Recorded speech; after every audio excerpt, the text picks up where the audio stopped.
Hello मेरे प्यारे से बच्चों लोग, कैसे आप लोग? उम्मीद करते लोग बहुत ही अच्छे होंगे। तो आज का जो हमारा सवाल, हमारा एक्सरसाइज 1.2 का क्वेश्चन नंबर 1 हम सॉल्व करेंगे। इसको बहुत ही बेहतरीन ढंग से मैं आपको बताऊंगा। अगर जो ऐसे सॉल्व करोगे तो आपका 3 नंबर का यहाँ से आपका सवाल पूछा जाता है, आराम से बना सकते हो। एक्सरसाइज 1.1 ऑलरेडी मैंने आपको करा रखा है, प्ले लिस्ट आपका बना हुआ है, जाके देख सकते हो। नया वाला जो एनसीईआरटी है वही मैं आपको बुक पूरा सॉल्व करा रहा हूँ, ठीक। चलिए, तो पहला जो सवाल आपके सामने है, ठीक है, आज पहला सवाल करेंगे। Prove that root 5 is a irrational. ठीक है, तो रूट के अंदर अगर जो आपका प्राइम नंबर ऐसे दिया हुआ आपका, जैसे 2, 3, 5, 7, 11 ऐसे दिया हो, तो इस तरीके का सवाल हम कैसे सॉल्व करेंगे, इसको कॉन्सेप्ट इसका हम सीखते हैं। तो यहां पर हम सबसे पहले इसका उल्टा मान लेते हैं। तो let root root 5 be a rational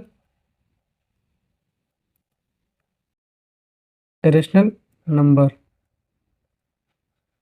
ठीक है, तो हमको क्या प्रूव करना है? रूट 5 हमारा इरेशनल है, तो इसका जस्ट हम उल्टा मानेंगे। लेट रूट 5 भी ए रेशनल नंबर। तो रूट 5 हमारा क्या एक रेशनल नंबर है, तो इसके लिए रेशनल नंबर के लिए कंडीशन क्या होता है हमका?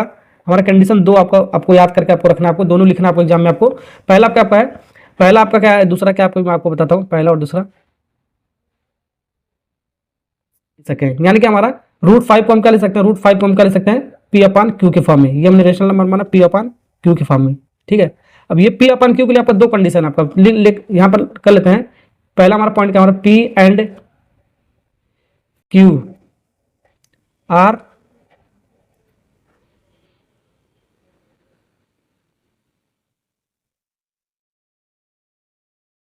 इंटीजर्स। क्या हमारा है, इंटीजर्स मान के चलते हैं। पी और क्यू हमारा एक इंटीजर्स है। ठीक है, जहां पर हमारा क्यू हमारा नॉट इक्वल टू जीरो होना चाहिए। आपको ध्यान रखना, ये क्यू की वैल्यू अगर जो जीरो हो जाए तो अनडिफाइन हो जाएगा, इनफाइनाइट हो जाएगा आपका। ठीक है, तो क्यू की वैल्यू आपका जीरो होना चाहिए आपका। अब पी और क्यू हमने एक इंटीजर मान के चल रहा हूँ, ठीक। और दूसरा आपका क्या आपका, ठीक है, एचसीएफ जो हमारा है, एचसीएफ पी और क्यू का क्या निकलना चाहिए, यहीं से हमारा मिल जाएगा। एचसीएफ पी और क्यू का हमारा एक आना चाहिए। जब एचसीएफ एक आता है हमारा, तो हमारा क्या होता है, आपका को प्राइम नंबर होता है। यानी ऐसे भी कह सकते हो, पी एंड क्यू आर को प्राइम, को प्राइम नंबर। ठीक है, तो ये दो पॉइंट हमारा कहां से आया, ये जो हमने रेशनल नंबर माना है ना हमने, रूट 5 हमारा पी अपन क्यू, ये हमारा रेशनल नंबर है। ये दोनों पॉइंट आपका सेटिस्फाई आपको करना चाहिए आपका। ठीक है, अगर जो आपका दोनों पॉइंट सेटिस्फाई कर दे रहा है आपका सॉल्व करने पर हमारा, तो रेशनल नंबर है, नहीं कर रहा है आपका तो आपका इरेशनल हो जाएगा। तो इसको सॉल्व करते हैं। सबसे पहले यहां पर लिखते हैं, इसको सॉल्व करते हैं। Squaring on both sides. Squaring on both side, दोनों तरफ हम स्क्वायर करोगे तो हमारा दोनों तरफ स्क्वायर करोगे क्या मिलेगा आपका, रूट 5 का square equal to P upon Q का स्क्वायर, ऐसे ले सकते हो। ठीक है, तो रूट 5 का स्क्वायर आपका रूट हट जाएगा, यानी 5 बचेगा आपका सिर्फ, इक्वल टू क्या आपका P square equal to Q square. ठीक है ना, या इसको ऐसे ले सकते हो, इंप्लाई डेट ये P square equal to 5 Q square, 5 Q square. ठीक है, इसको मान लेते हैं क्वेश्चन नंबर 1, अभी इसका यूज होगा। ठीक, तो यहां से हम कह सकते हैं पी स्क्वायर जो हमारा है, since P square is divisible, या फैक्टर ले सकते हो, divisible by 5, therefore P is also divisible by 5। ये हमारा कहां से आया, हमारा ये आपका थ्योरम 10.2 से आया, थ्योरम 1.2 से आपका आया। ये आपका सिलेबस में आपका नहीं है थ्योरम आपका, लेकिन आपको यहां पर आपको लिखना पड़ेगा, आपको ध्यान रखना। थ्योरम 1.2 से आपका आया, थ्योरम 1.2 आपका का है। तो पी का जो फैक्टर हमारा निकल के आएगा, क्या निकल के आएगा हमारा, 5 निकल के आएगा। पी का फैक्टर कितना निकल के हमारा, 5। ठीक है, तो यहां से हम फिर से एक चीज आपको लेट करना पड़ेगा, अज्यूम करना पड़ेगा।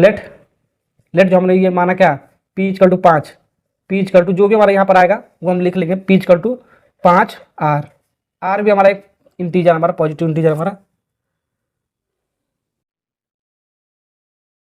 ठीक है, जहां पर आर हमारा क्या है, ये भी आपका एक इंटीजर ही हमने माना है, इंटीजर। ठीक है, अब इसको भी स्क्वायरिंग ऑन बोथ साइड करते हैं। ठीक है, स्क्वायरिंग ऑन बोथ साइड करोगे तो पी स्क्वायर, 5 का स्क्वायर कितना होगा 25 आर का स्क्वायर। ठीक है, हमने क्या किया squaring both side, both squaring both sides, दोनों तरफ हमने स्क्वायर किया। ठीक है, तो पी स्क्वायर की वैल्यू हम रख देते हैं इक्वेशन नंबर 1 से। पी स्क्वायर 5 क्यू का स्क्वायर आपका 5 क्यू का स्क्वायर हमारा 5 क्यू का स्क्वायर हमारा, तो 25 आर का स्क्वायर मिलेगा। 5 से कटेगा कितनी बार में 5 बार में जाएगा आपका ये। ठीक है, तो क्यू का स्क्वायर कितना बचेगा आपका, क्यू का स्क्वायर बचेगा आपका 5 आर का स्क्वायर। ठीक है, तो यहां पर भी हमारा वही चीज आ गया हमारा। ठीक है, तो क्यू हमारा क्या हमारा क्यू हमारा जो हमारा है क्यू स्क्वायर हमारा 5, तो वैसे ही यहां पर भी क्यू इक्वल टू 5 हमारा आएगा। हमारा क्यू इक्वल टू क्या आएगा हमारा 5 आएगा। क्यू स्क्वायर 5 को डिविजिबल होगा आपका, तो क्यू भी हमारा 5 का डिवाइड करेगा आपका। ठीक है, 10 थ्योरम 1.2 से हमारा वही चीज लिखेंगे जो चीज मैंने आपको बताया।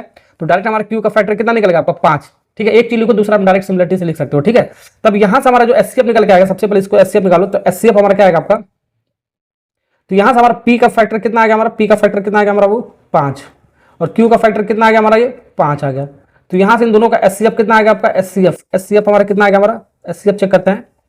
देखो कॉमन आपका क्या आपका 5 आपका कॉमन, तो एचसीएफ आपका कितना आपका 5 आ गया। तो एचसीएफ 5 आ गया, नॉट इक्वल टू 1, तो 1 के बराबर नहीं आया आपका, क्या आपका आएगा एचसीएफ 5 आया। अगर जो एचसीएफ आपको 1 आता, एचसीएफ अगर यहाँ पर मैंने कंडीशन लिखवाया, अगर जो रेशनल नंबर होगा आपका √5, तो एचसीएफ 1 निकल गया चाहिए। ठीक है, लेकिन एचसीएफ हमारा 5 निकल गया, 1 के बराबर नहीं आया, तो हमने जो माना था वो हमारा क्या हुआ आपका गलत हो गया हमारा। ठीक है, यानी कि √5 हमारा क्या इरेशनल नंबर है। तो यहाँ पर एक स्टेटमेंट में आपको लिखना पड़ेगा, वो लिख के मैं आपको बताता हूँ। तो यहाँ पर आपको एक स्टेटमेंट आपको सिंपल सा आपको लिखना है, since HCF T and Q 5 निकल के आएगा, नॉट 1, 1 नहीं निकल के आया। अगर 1 निकल के आता है तो हमारा अजंसम होगा राइट होता, लेकिन हमारा 5 निकल के आ रहा है, इसे आवर अजंसम इज रॉन्ग। तो हमने जो माना था √5 इज रेशनल नंबर, वो हमारा गलत हो गया हमारा। देयरफॉर √5 इज हमारा क्या होगा इरेशनल, यानी कि उसका उल्टा हो जाएगा, क्या हो जाएगा इरेशनल नंबर हो जाएगा। ठीक है, ओके। तो आपको ऐसे वाले सवाल में आपको ऐसे ही आपको करना है, हर सवाल को आपको ऐसे आपको अप्रोच आपको करना है। अगर यहाँ पर √2 हो जाता है, ठीक है, √2 हो जाता है, √2 सब आ जाता है, तो एचसीएफ आपका √2 निकलता है। √3 हो जाता है, एचसीएफ कितना निकलता है √3 निकलता है। √7 होता है तो एचसीएफ कितना निकलता है √7 निकलता है। ठीक है, ओके। तो ऐसे स्टेटमेंट हम बना के इसको लिख देंगे, आपका पूरा का पूरा 3 नंबर मिल जाएगा। ठीक है, वीडियो अच्छा लगा तो लाइक और सब्सक्राइब करना, क्योंकि इसी तरीके का मैं आपको वीडियो लेकर आ रहा हूँ चैप्टर वाइज। ठीक है, नेक्स्ट लेक्चर में मिलते हैं एक्सरसाइज 1.2 का question number 2। Okay, thank you.